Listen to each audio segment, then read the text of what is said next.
Marami ang nagtatanong at nalilito sa kung ano nga ba ang lumalaki, pag mag-series o parallel ng solar panel. Para mas madali natin may paliwanag, gagamit tayo ng identical o magkaparehas na panel. Kokonek natin in series. Tatlong 12 volts, 8 amperes. Bawat isa ay may output power na 96 watts. Para makuha ang total output power, add natin ang mga voltage level nila. 12 volts plus 12 volts plus 12 volt is equal to 36 volts. Same pa din ang magiging current natin dahil series.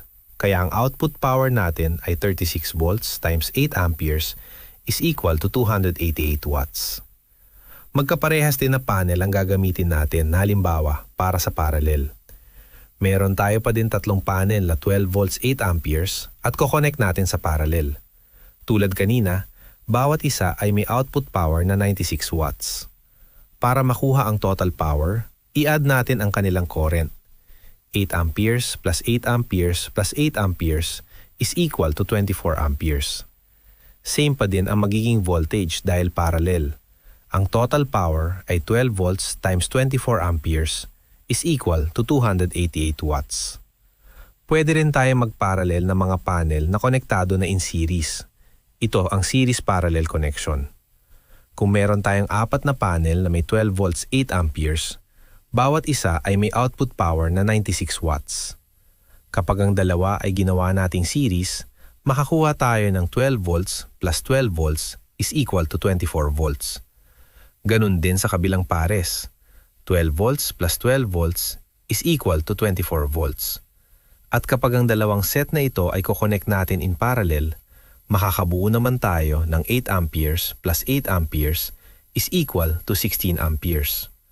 Kaya ang total power natin ay 24 volts times 16 amperes is equal to 384 watts.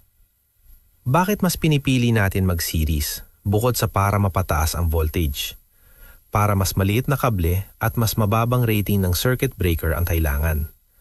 Madaling maabot ang minimum input o startup voltage na kailangan para gumana ang solar charge controller o inverter. Bukod dito, mas kaunti rin ang voltage drop at power loss dahil mas mababa ang current na dumadaloy sa mga kable. Katulad ng ginagawa ng mga utility provider, tinataasan nila ang voltahe o gumagamit ng high voltage transmission upang mapababa ang current at mabawasan ang transmission losses sa malalayang distansya. Ano naman ang advantage ng parallel connection? Kapag may isang panel na bahagyang natatakpan o marumi, hindi nito gaano maapektuhan ang performance ng ibang mga panel sa parallel string. At may iwasang lumampas sa maximum input voltage limit ng iyong charge controller o inverter kapag marami kang panel na gagamitin.